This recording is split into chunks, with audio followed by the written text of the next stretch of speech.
Chào mừng các bạn đến với bình luận viên Hải Thanh Story. Nhắc tới Brazil, chúng ta sẽ nghĩ đến bóng đá, đến cà phê và khu rừng Amazon với vô số những cuộc đấu tranh sinh tồn trong một hệ sinh thái lớn bậc nhất thế giới. Nhưng thiên nhiên đáng sợ tại Brazil thì đâu chỉ có Amazon. Ngoài khơi cách Sao Paulo khoảng 32 km, có một hòn đảo còn kinh khủng hơn Amazon rất nhiều. Trong video ngày hôm nay, hãy cùng khám phá hòn đảo nọc độc đáng sợ bậc nhất thế giới, đảo rắn Brazil. Hòn đảo với gần 400.000 con rắn. Xin được nhắc lại là khoảng 400.000 con rắn độc bậc nhất thế giới tại Brazil. Vừa là nỗi lo sợ, vừa kích thích sự hiếu kỳ của những du khách ưa mạo hiểm. Hòn đảo này có một cái tên khá dài và cũng không hề dễ đọc. Đó là Ilha da Queimada Grande. Từ đây mình sẽ xin được gọi tắt là đảo rắn. Hòn đảo này rộng 45 ha. Nó nằm lẻ loi ở khu vực Nam Đại Tây Dương. Nhìn từ xa thì rất bình yên. Với vẻ bình yên này, nơi đây đáng ra là một trong những điểm đến thu hút khách du lịch ở Brazil, nếu không chứa đến 400.000 con rắn kịch độc. Trước đây, hòn đảo này mang tên là đảo cháy, do ngư dân đã cố gắng chiếm bờ biển bằng cách đốt rừng và đuổi động vật hoang dã vào trong những khu rừng sâu. Nhưng với sự hiện diện của vô vàn loài rắn độc, nơi đây được biết đến nhiều hơn với tên khác, đó là đảo rắn. Ngoài ra, đảo này còn được gọi với một cái tên khác cũng ám ảnh không kém phần, đó là đảo chết. Theo ước tính của các nhà nghiên cứu, cứ 1 mét vuông trên đảo rắn, người ta có thể tìm thấy đến 5 con rắn.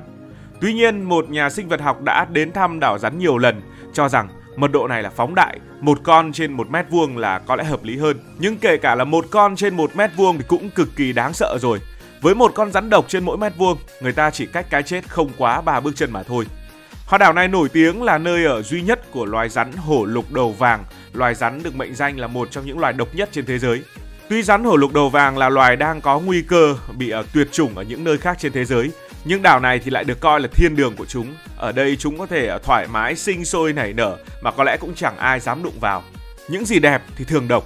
Loài rắn này khi trưởng thành có thể dài quá nửa mét và nọc độc mạnh hơn gấp 5 lần so với nọc rắn ở trong những cái khu vực khác ở lục địa, do chúng chỉ ăn chim thay vì ăn động vật có vú. Nọc độc của cái loài rắn này thì gây độc cho máu, gây độc cho hệ thần kinh nữa. Vết cắn sẽ gây sưng đau, mô cơ và da thịt sẽ tan chảy. Kèm theo đó là triệu chứng nôn mửa, chảy máu đường ruột, suy thận. Nói tóm lại, nó có thể giết chết hầu hết những con mồi. Tuy nhiên, nọc độc của loài rắn này cũng có một sự hữu ích đáng ngạc nhiên. Ngoài giá trị cao trong nghiên cứu các công thức chống nọc độc, chúng còn có thể được sử dụng để phát triển thuốc chống đông máu.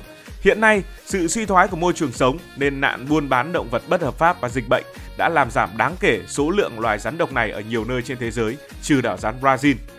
Ngoài rắn hổ lục đầu vàng, đảo rắn còn là nơi ở của rất nhiều những cái con rắn khác, tất cả đều được xếp vào loại kịch độc.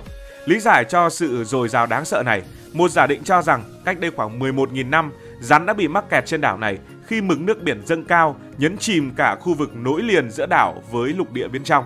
Sự cô độc của hòn đảo này và sự hiện diện của những con rắn biến nơi đây trở thành một trong những địa điểm kinh hoàng nhất tại Brazil, một nơi giống như trong các bộ phim kinh dị mà bạn vẫn thường hay xem, và được coi là nghĩa địa đáng sợ hàng đầu trên thế giới.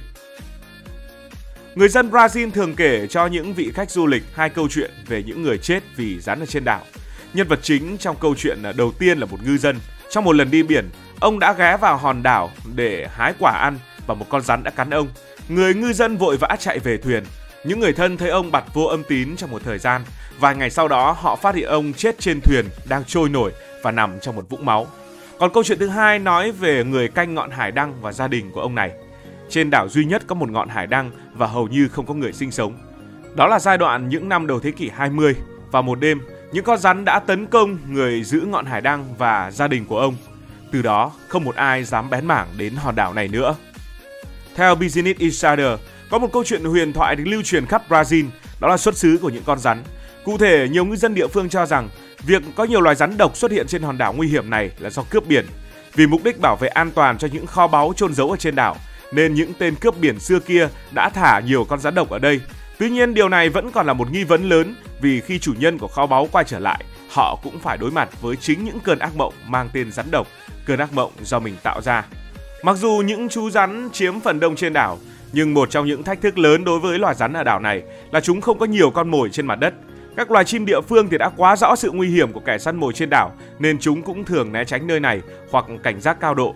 Chỉ những đàn chim di cư ghé vào đảo để nghỉ ngơi sau chuyến bay dài mới dễ để trở thành nạn nhân của những con rắn. Để mà tìm thức ăn, rắn sẽ thường bò lên cây hoặc ở những mỏm đá cao, chúng tấn công con mồi. Các nhà nghiên cứu cho rằng chính tình trạng khó khăn khi mà tìm kiếm con mồi nên nọc của các loài rắn phải phát triển cực độc, đủ để giết chết bất kỳ con mồi nào ngay lập tức. Và chính nọc độc của những con rắn này khiến cho ở trên đảo hầu như chẳng còn tìm thấy bất kỳ một cái loài sinh vật nào khác trừ những cái loại lạc đường và đi vào đây mà thôi. Cứ theo thời gian, loài rắn hổ lục đầu vàng trên đảo ngày càng trở nên mạnh mẽ hơn và nọc độc của chúng ngày càng trở nên đáng sợ hơn. Nhưng con người vẫn tìm cách để đặt chân tới đảo rắn, vì những gì càng tò mò thì người ta càng muốn khám phá. Vậy những ai được đến đảo? Vì mức độ nguy hiểm và tiềm ẩn sự vây quanh của hàng nghìn con rắn độc nên chính phủ Brazil đã ra lệnh cấm người dân và khách du lịch đặt chân lên hòn đảo. Do đó hiện nay chỉ có lực lượng hải quân ở quốc gia này cùng những chuyên gia nghiên cứu chi tiết về loài rắn hổ lục đầu vàng và tìm hiểu về hệ sinh thái nguyên sơ vô cùng độc đáo trên hòn đảo nguy hiểm này, hay những nhà quay phim, những người được chỉ định để bảo trì ngọn hải đăng mới được phép đến đây. Tuy nhiên trong trường hợp được chấp thuận, họ vẫn được khuyến cáo phải có bác sĩ đi theo đoàn để kịp thời xử lý trong các tình huống nguy hiểm. Và thêm một khuyến cáo nữa đó là họ nên mặc full các đồ bảo vệ. Với tất cả những khuyến cáo này, đây là điểm đến lành ít dữ nhiều. Và ở phần cuối của video ngày hôm nay cũng liên quan đến loài rắn, chúng ta sẽ cùng tìm hiểu vì sao biểu tượng của ngành y và dược lại là con rắn. Với người Việt Nam chúng ta thì rắn được coi là một loài vật cực kỳ đáng sợ.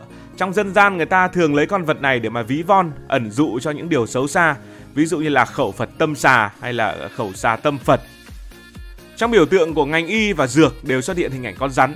Biểu tượng của ngành y đó là con rắn quấn quanh một cây gậy, còn biểu tượng của ngành dược đó là con rắn nhả nọc độc vào một cái ly.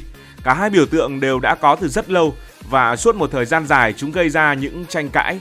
Vậy lý do vì sao người xưa lấy con rắn là biểu tượng của y học mà không phải là một con vật khác? Theo một giai thoại của Hy Lạp cổ, con trai của thần Apollo đó là Esculape được xem là ông tổ của ngành y học. Có một câu chuyện về ông liên quan đến loài rắn như sau. Và một ngày ông đang đi trên đường thăm một người bạn thì bất chợt bắt gặp một con rắn. Ông bèn đưa cây gậy ra và rất nhanh con rắn đã quấn quanh thân gậy. Tuy nhiên vị thần này đã đập chết con rắn. Ngay sau đó ông thấy một con rắn khác bò tới, ngậm một loại cỏ để cứu sống con rắn kia. Sau khi chứng kiến sự việc, ông đã tìm kiếm loại thảo dược để mà chữa bệnh cho con người. Nhằm tôn vinh vị thần này, người ta đã tạc một bức tượng của ông cầm chiếc gậy có con rắn quấn xung quanh để tưởng nhớ ông. Vợ của ông đã nuôi rắn thần trong nhà để chữa bệnh. Về sau thì bà trở thành nữ thần biểu tượng cho việc giữ gìn sức khỏe con người.